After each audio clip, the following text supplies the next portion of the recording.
জীবনে যখন বিনোদনের অভাব হয়ে যায় তখনই মানুষ ছোটে আশেপাশের বিনোদন কেন্দ্রে। তাই তো আজকে সপরিবারে আমরাও চলে গিয়েছিলাম। হ্যালো এভরিওয়ান, আসসালামু আলাইকুম। কেমন আছেন সবাই? আমি ডক্টর শেখ সাদিয়া আবারও চলে এসেছি আপনাদের সামনে আজকে আরো একটি ব্লগ নিয়ে। প্রথমেই আমরা এখানে এসে আমাদের জন্য টিকিট করে নিলাম। জনপ্রতি এখানে সবার জন্য টিকিট মূল্য ছিল ৳৪০। ভেতরে ঢুকে আমাদের সামনে এত সুন্দর একটি ভিউ আসলো যেটা দেখে আমাদের মনটা অনেক ভরে গেল। আমার গুরুদাসপুর শহরে এসে যদি আপনি ফ্যান্টাসি কিংডমের ছোঁয়া নিতে চান তাহলে কিন্তু চলে আসতে পারেন এই পার্কে সপরিবারে। আমরা আজকে এসেছিলাম ২ বাবুর জন্য প্রধানত। কারণ পার্কটি তো বাবুদেরই এনজয় করার জায়গা। অরিন তো এসে এখানে ১ম এ অনেক মজা পাচ্ছিল। ১ম এ যেতেই আমরা দেখলাম এখানে সুন্দর লেক করা এবং লেকের উপরে একটি সুন্দর ব্রিজ। লেকের পানিতে আবার দেখছি রং-বেরঙের অনেক মাছ আছে। অরিন দেখে খুবই খুশি হচ্ছিল এবং সে তার বাবাকে জিজ্ঞেস করছিল, "বাবা, মাছগুলোর নাম কি? আমাকে একটু বলো না।" আমার বড় মেয়ে অরিন তার আবার জানার আগ্রহ একটু বেশি। তার কোশ্চেনেরও যেমন শেষ নেই, তাকে কিন্তু উত্তর দিয়ে সন্তুষ্ট করাও বেশ কঠিন। এমন সুন্দর সাজানো গোছানো এবং খোলা পরিবেশ পেয়ে অরিন বেশ খুশি এবং দেখুন চারিদিকে সে কেমন ছোটাছুটি করে বেড়াচ্ছে। একটু কিছু দূর এগোতেই আমরা দেখলাম সুন্দর একটি পানির ফোয়ারা। আমার বড় মেয়ের পাশাপাশি আমার ছোট্ট কুচকি বাবুটাও কিন্তু আজকে বেশ মজা পাচ্ছে পার্কে এসে।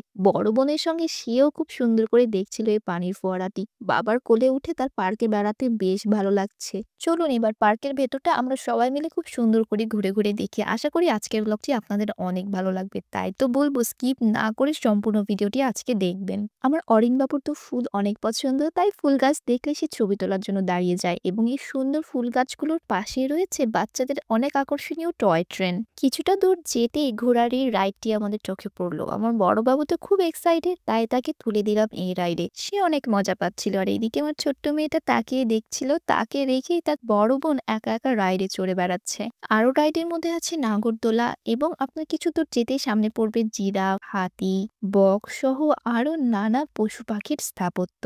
পার্কের ভেতরে আমি আমার ছোট্ট বাবুর সাথে একটি উপযোগী রাইড পেয়েছিলাম, সেটা হচ্ছে এই দোলনা। এই দোলনাতে বসে আমরা অনেক মজা করছিলাম এবং এই সরিষা ক্ষেতের সৌন্দর্য উপভোগ করছিলাম। আমার বড় মেয়ে অরেঞ্জ স্লিপার রাইড পেয়ে অনেক খুশি। তার আনন্দ দেখে আমিও যেন হারিয়ে যাচ্ছিলাম আমার ছোটবেলায়। এই তো সেদিনের কথা। সেই ছোট্ট আমি আজকে এত বড় হয়ে গেছি এবং আমার কোলজোড়ে এসেছে ২ টি ফুটফুটে রাজকন্যা। ছোটবেলায় গল্পে পড়েছি রাজারা নাকি তার রাজকন্যাদের হাতির পিঠে করে রাজ্য ভ্রমণ করাতো। কিন্তু আমরা তো আর সত্যি হাতি পেলাম না, তাই এই ইট পাথরে গড়া হাতির উপরে তুলে ২ রাজকন্যার স্বপ্ন পূরণ করলাম। গুরুদাসপুর পৌরসভায় বিগত ৩৩ বছরেও কোনো শিশু পার্ক গড়ে ওঠেনি। সবকিছুর অবসান ঘটিয়ে ২০২১ সালে আনন্দনগর মহল্লায় এই শিশু পার্ক ও পিকনিক স্পটটি তার যাত্রা শুরু করে। শিশুর মানসিক বিকাশ ঘটাতে শিশু পার্কের গুরুত্ব অপরিসীম। ৯ বিঘা জমির উপরে গড়ে ওঠা এই পার্কটিতে শিশুদের হইচই আনন্দ হুল্লোড়ে পূর্ণতা পেয়েছে। সন্তানের খুশিতে আনন্দ পাচ্ছেন কিন্তু অভিভাবকরাও। পার্কটির বিভিন্ন জায়গায় এরকম ছোট ছোট বসার জায়গা আছে যেখানে আপনি কিছুটা সময় বসে জিরিয়ে নিতে পারেন এবং কিছুটা সময়ও কাটাতে পারেন। এবার অরিন তার ছোট্ট বোনকে নিয়ে পার্কটি ঘুরে দেখবে, তাই সে কোলে নিয়েছে তার বোনকে। অরিনের ছোট্ট বোনকে ছাড়া তার চলেই না। অনেক ভালোবাসে সে তার বোনকে।